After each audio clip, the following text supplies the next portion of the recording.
Hello everyone, and welcome to today's presentation titled Enabling Autoantibody Quantification through xMAP Multiplexing Technology. This webinar is a part of the 4th annual event in the Immuno-Oncology Virtual Event Series. I am Melanie Chan of LabRoots, and I'll be your moderator for today's event. Today's educational web seminar is presented by LabRoots and sponsored by Luminex. For more information about Luminex, go to us.diosoren.com/en/luminex-ltg. Before we begin, I would like to remind everyone that this event is interactive. We encourage you to first participate by communicating with other attendees using our live chat feature during the presentation. You can find the live chat located at the left of your screen. You can also participate by submitting as many questions as you would like during the presentation. To do so, simply type them into the Ask a Question box and click Submit. We'll answer as many questions as we have time for at the end of the presentation. If you have trouble seeing or hearing the presentation, click on the Help Desk button located at the top of your screen within the navigation bar or from the lobby within the event. Now, let's get started. I now present today's speaker, Petra Budde, Chief Scientific Officer at Oncimmune. For a complete biography on our speaker, please visit the Presenter tab from the menu on the left of your screen. Petra, you may now begin your presentation. Hello, and thank you for the opportunity to present today. My name is Petra Budde, and I am Chief Scientific Officer at Oncimmune. Today, I'll be discussing how multiplexed autoantibody profiling can be employed to analyze B-cell modulation by immunotherapies for cancer and autoimmune diseases. I will address challenges and solutions for achieving consistent and comparable study results throughout clinical trials. I will also address approaches to measure treatment-induced quantitative changes in autoantibodies. So let's get started. Autoantibodies are antibodies that mistakenly bind to a person's own tissues and organs.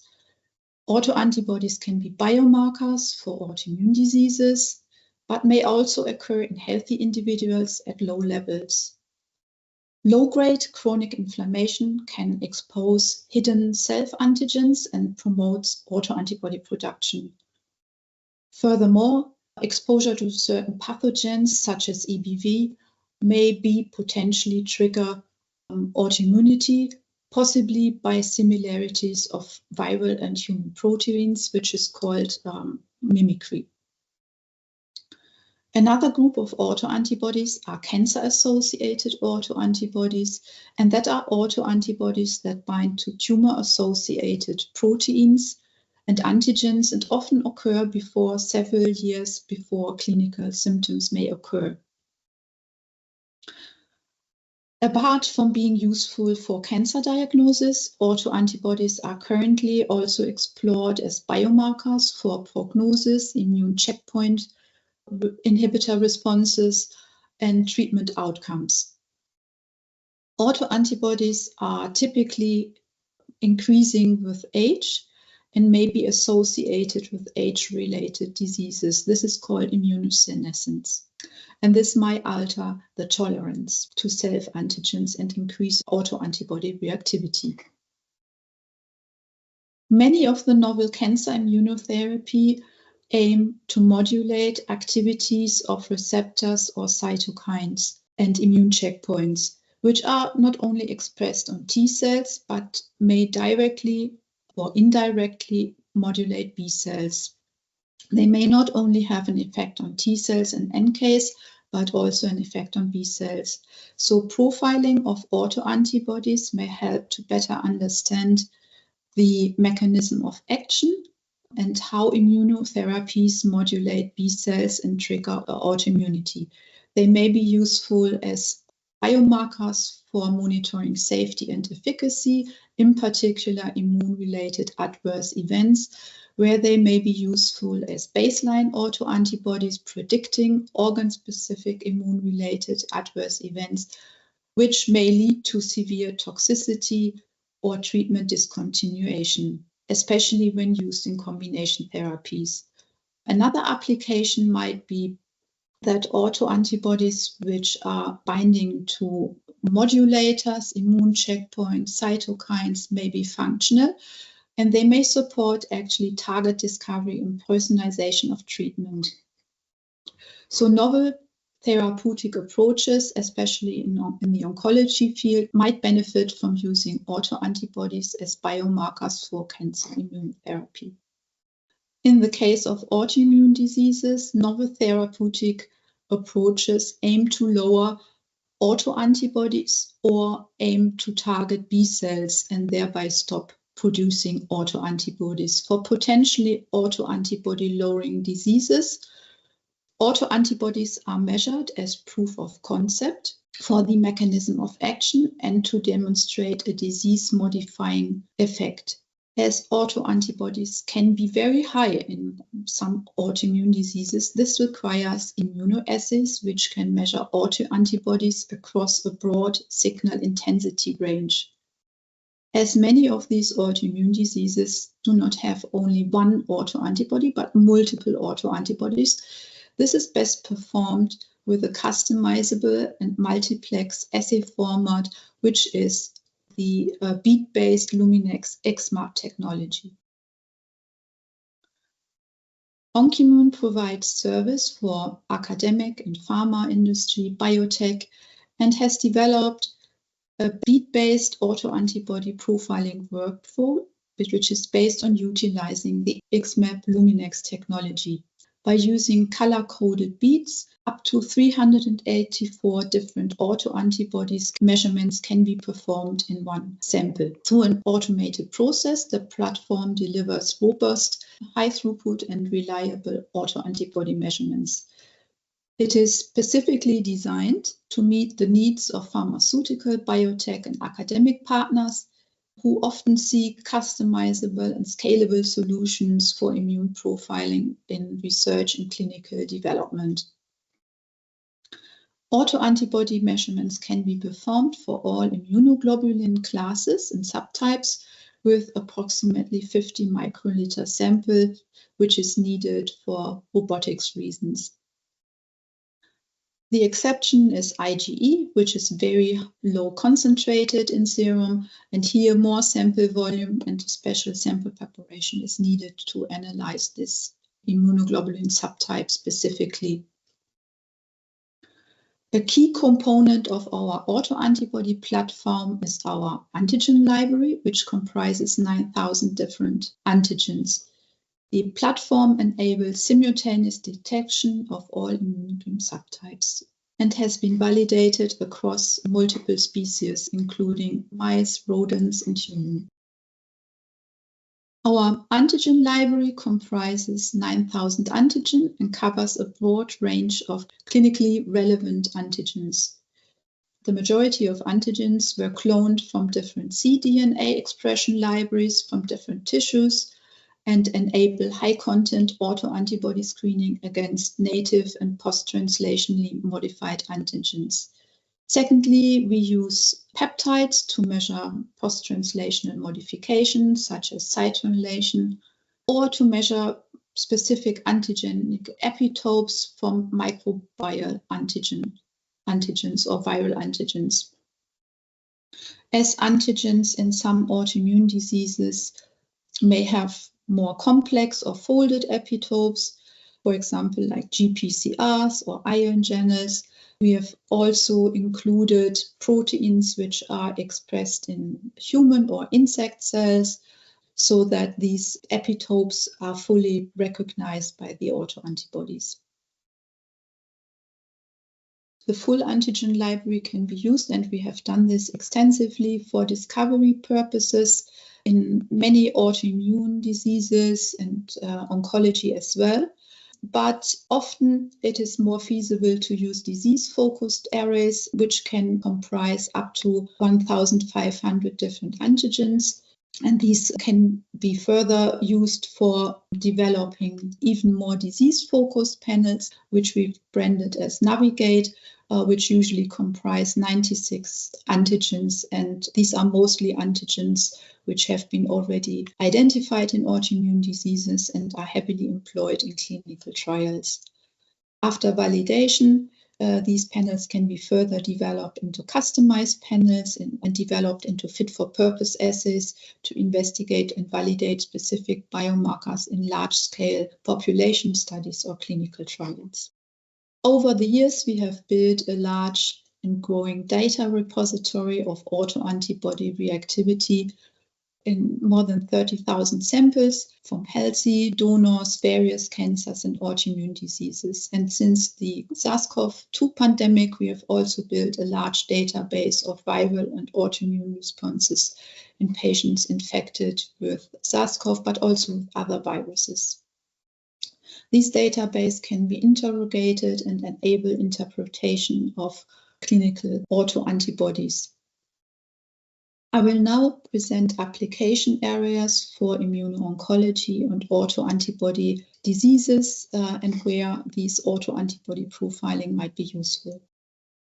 So one prominent example is checkpoint-induced immune-related adverse events, which mirror autoimmunity. So the immune system maintains a tight balance between attacking pathogens and preserving health. In cancer, this balance is disrupted when the immune system fails to recognize or eliminate cancer cells. The aim of cancer immunotherapies is to tip the balance and induce a patient response to the tumor. However, these cancer immunotherapies can tip the balance too far, leading to overstimulation and an increased risk of developing immune-related adverse events.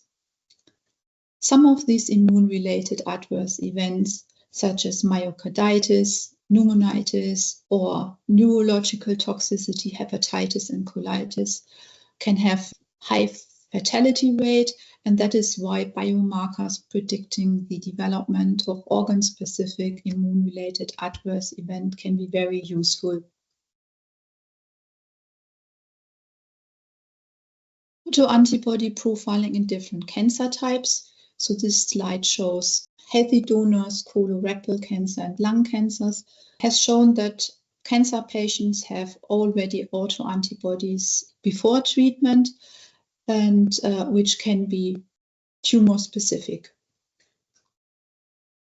Autoantibodies bind in general to tumor-associated antigens, which can be mutated, overexpressed, or apparently expressed proteins. So one prominent example, and this is this autoantibody can be identified in many cancer types, is p53.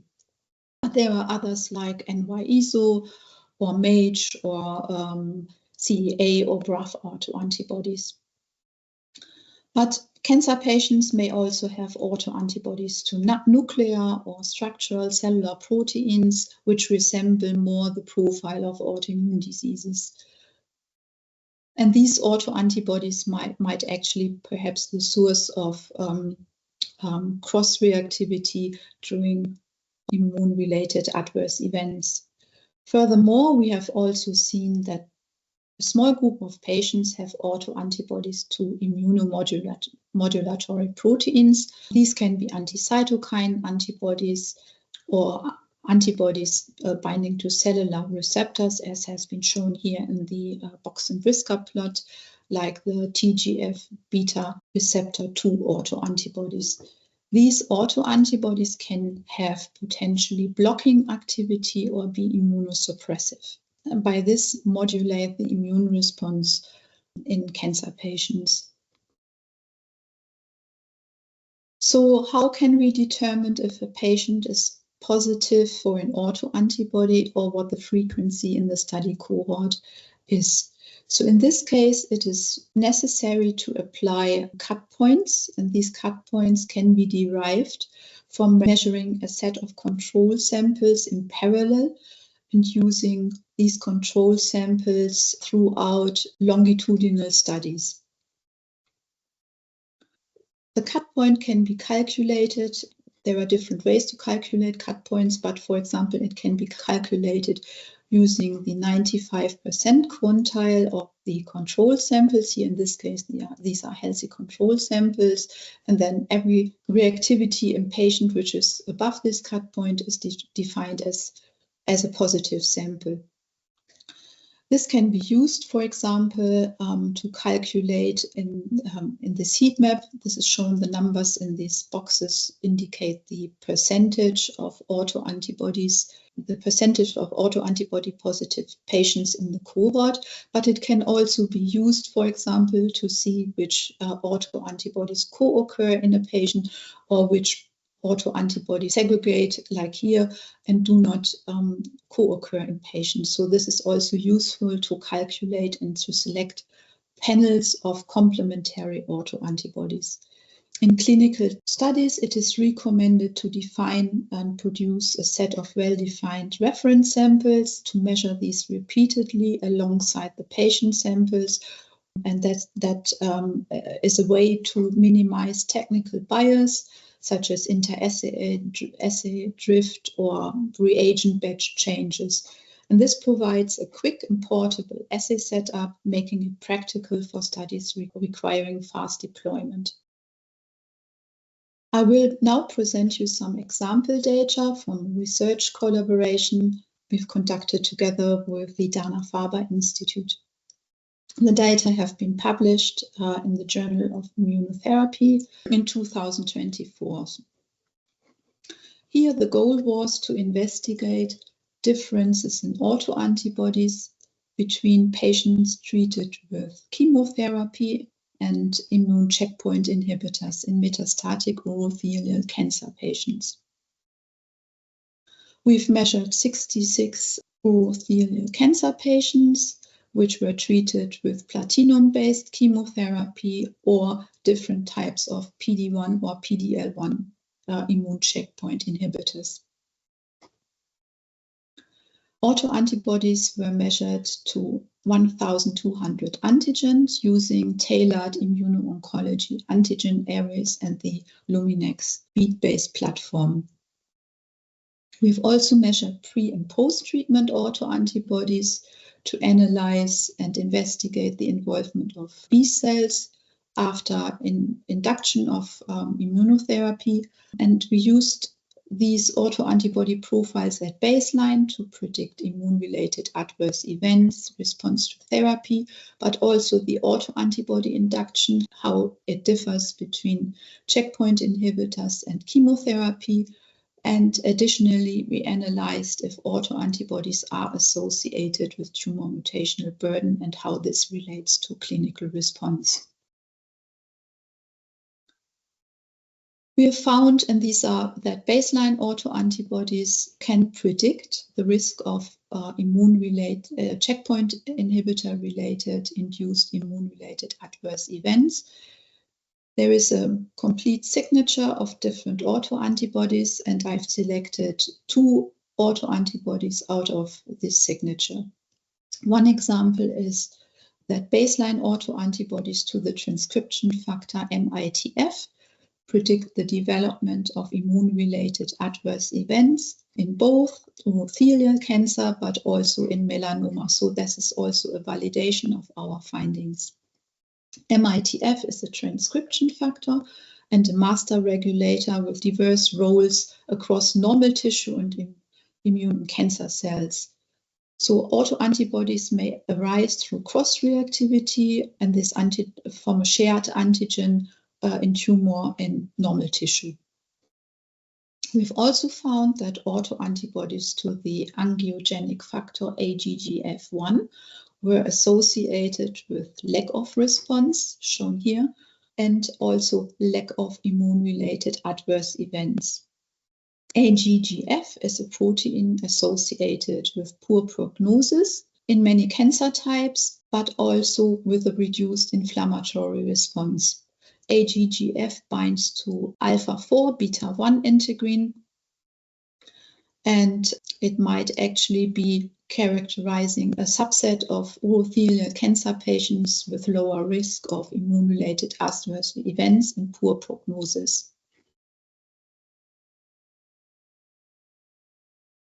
Another example how cut points can be applied to autoantibodies in patients treated with checkpoint inhibitors and for survival analysis is shown in this slide.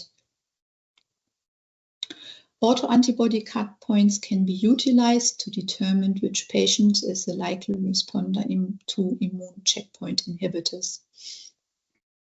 The heat map shows, and with bright colors, bright yellow colors, patients who have objective response, whereas those patients on the right are those with stable disease or progressive disease.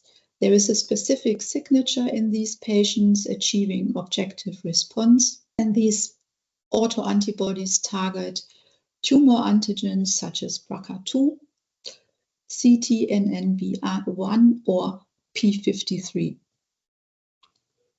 Anti-p53 autoantibodies were not only associated with objective response, but also with progression-free survival. So on the right-hand side, you can see survival analysis and a Kaplan-Meier curve for anti-p53 antibodies. And here for Kaplan-Meier curves, cut points for autoantibodies were applied and calculated by dividing patients into two groups with high in red and low autoantibody signal intensity.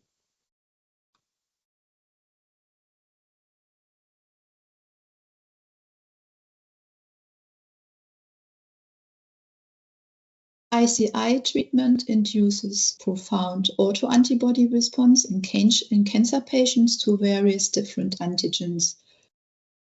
I've shown here an example, which are NY-ESO antibodies. So the antigen or the gene symbol is CTEC1B for this autoantibody. We were interested to study the timing and isotype of induction. At baseline, which is shown on the left here, are patients shown with NY-ESO autoantibodies, which are of basically every immune globulin subtype tested. So you can find IgA, IgM, and IgG autoantibodies at baseline to NY-ESO. However, after checkpoint inhibitor treatment, we found that predominantly IgG autoantibodies, which is shown here, are induced with very little change in IgM autoantibodies and one patient with a small induction IgA autoantibodies. The timing was from pre to 3 months visit to 6 months visit. So following checkpoint inhibitor treatment, the induction follows a path of fully developed autoantibodies at month 3 post-treatment, which is predominantly an IgG response.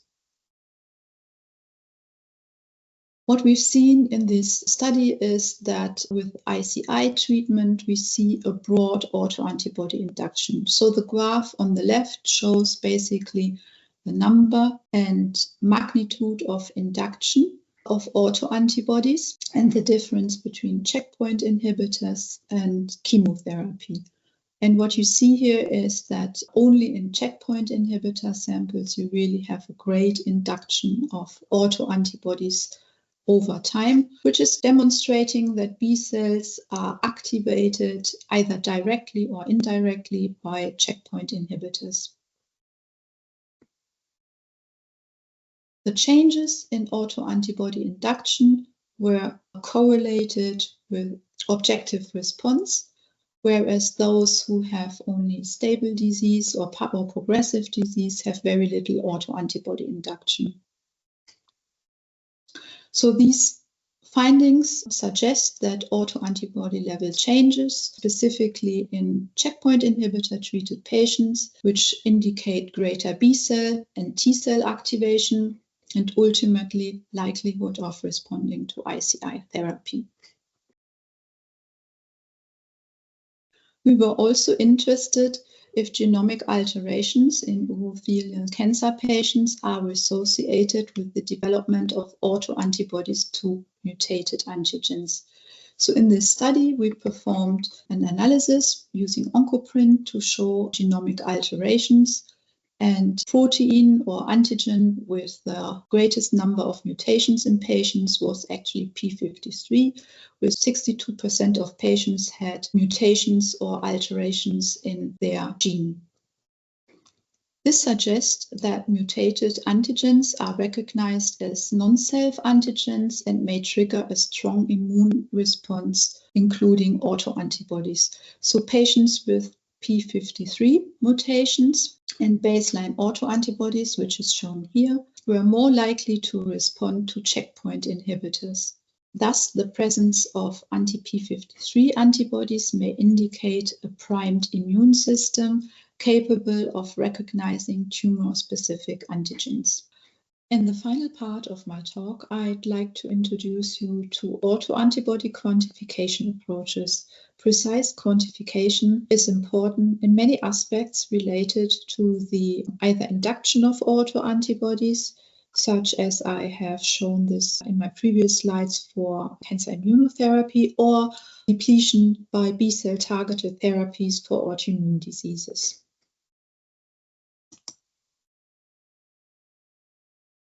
Dilution-based quantification is one way for analyzing changes in autoantibodies induced by treatment.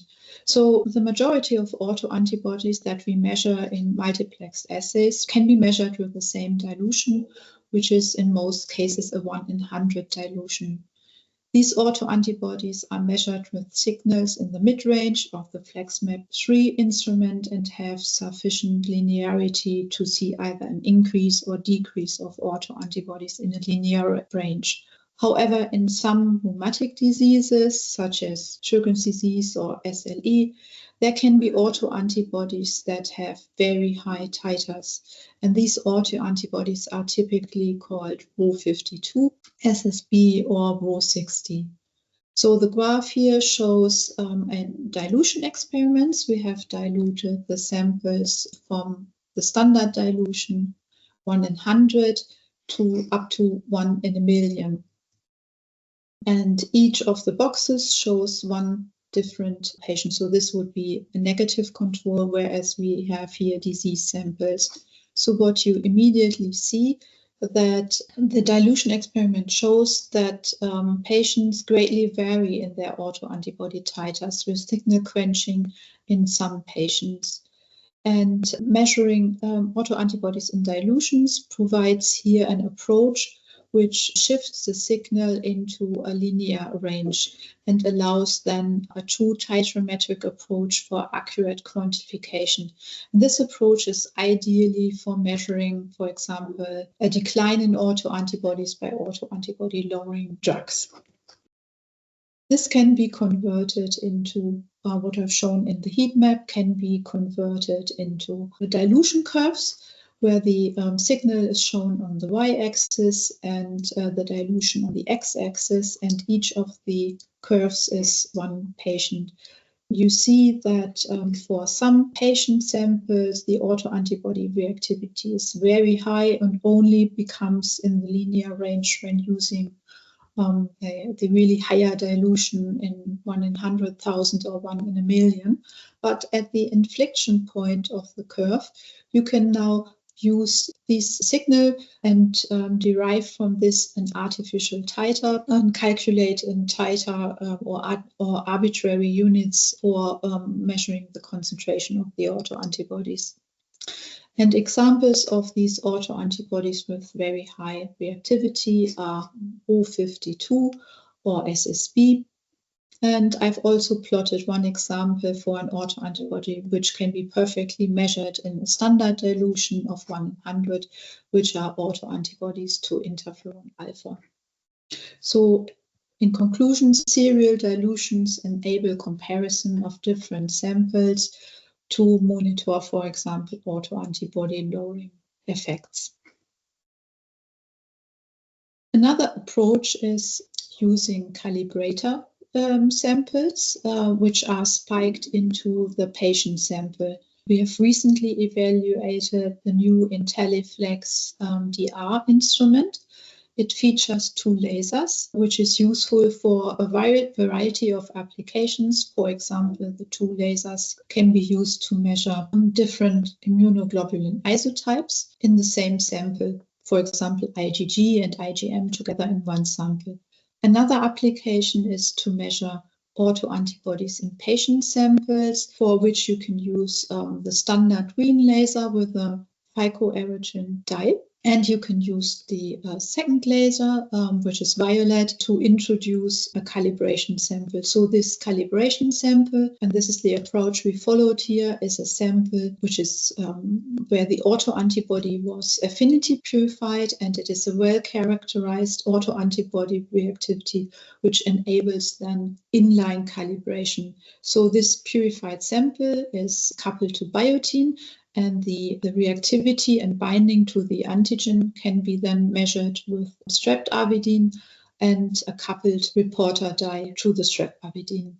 On the next slide, I can show you how this experiment can look like.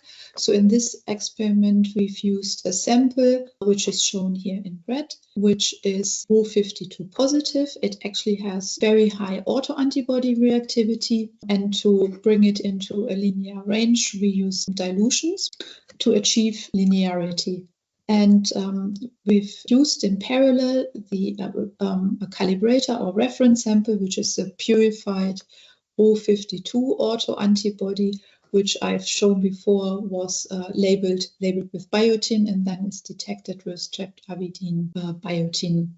So the dual reporter can then readout can be utilized to determine the autoantibody titer and arbitrary units calculated from that in patient samples throughout the same measurement. And with appropriate calibrator samples, this approach can enhance multiplex autoantibody quantification, which ensures consistent and accurate results across multiple targets in one assay. It also can provide corrections for analytical batch effects through internal calibration and enhance thereby the reliability over time and across different assay runs. So my takeaway slide is for calculating the prevalence of antibodies. A reference cohort and cut pointing is required. The reference cohort can be a composition of control samples, negative control samples, but also positive control samples. It helps if it is measured in parallel to a cohort. It helps to minimize technical batch effects by remeasuring this sample cohort with each batch. And by this, it provides a quick and portable assay setup and is ideal for studies where samples are processed in batches so that you really can control batch-to-batch variability in clinical trials, for example. The dilution-based quantification approach I've presented provides a true titrometric approach so that you can measure the autoantibody and the autoantibody change over a wide dynamic range for accurate quantification. It is ideal for characterizing treatment-induced changes in autoantibody titers over a broad concentration range, and it allows to include a calibration sample. I've thirdly presented you an approach where you can use an internal calibration sample using the IntelliFax DR instrument by using a labeled reference material. This allows the internal calibration within the system for multiplex quantification.